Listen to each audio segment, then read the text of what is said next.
होगा जो 7 महीनों तक चलेगा। नॉस्ट्रेडेमस द्वारा की गई भविष्यवाणियों की खास बात यह है कि वो सभी एक कविता के रूप में लिखी हुई है।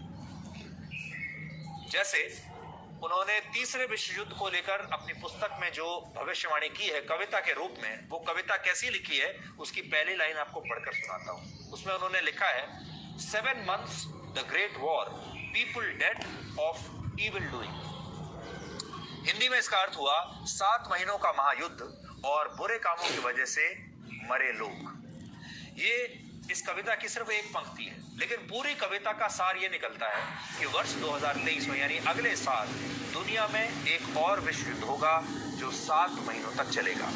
युद्ध के साथ ही इस पुस्तक में यह भी भविष्यवाणी की गई है कि वर्ष 2022 में यानी इसी साल पूरी दुनिया में महंगाई और भूखमरी अपने चरम पर पहुंच जाएगी और कई देशों में आर्थिक संकट इस कदर गंभीर हो जाएगा कि लोग भूखे प्यासे मरने लगेंगे।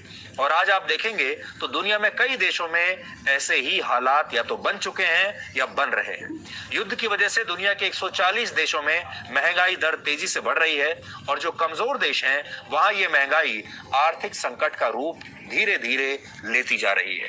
ये बात इसलिए भी चिंताजनक है क्योंकि नॉस्ट्रेडेमस ने ऐसी ही कविता दूसरे विश्व युद्ध के लिए भी अपनी पुस्तक में लिखी थी और तब भी उनकी भविष्यवाणी सही साबित हुई थी। इसके अलावा उन्होंने 16वीं शताब्दी में ही ये बता दिया था कि 18वीं, 19वीं और 20वीं सदी में कौन कौन सी बड़ी बड़ी घटनाएं होंगी। तो उनका ट्रैक रिकॉर्ड आप देख लीजिए। जैसे उन्होंने ये भविष्यवाणी पहले ही कर दी थी कि फ्रांस की क्रांति के बाद नेपोलियन बोनापार्ट का उदय होगा। दूसरे विश्व युद्ध के बाद अमेरिका जापान पर परमाणु हमला करेगा, ये भी उन्होंने पहले ही बता दिया था। वर्ष 1969 में चंद्रमा पर इंसान पहली बार कदम रखेगा और ये इंसान अमेरिका का होगा। ये अमेरिका के नील आर्मस्ट्रांग ने करके दिखाया था। ये भी नॉस्ट्रेडेमस ने पहले ही अपनी भविष्यवाणी में लिख दिया था। और 11 सितंबर 2001 को अमेरिका के वर्ल्ड ट्रेड सेंटर पर एक बहुत बड़ा आतंकवादी हमला होगा। यह भविष्यवाणी भी नॉस्ट्रेडेमस ने 400 वर्ष पहले ही कर दी थी।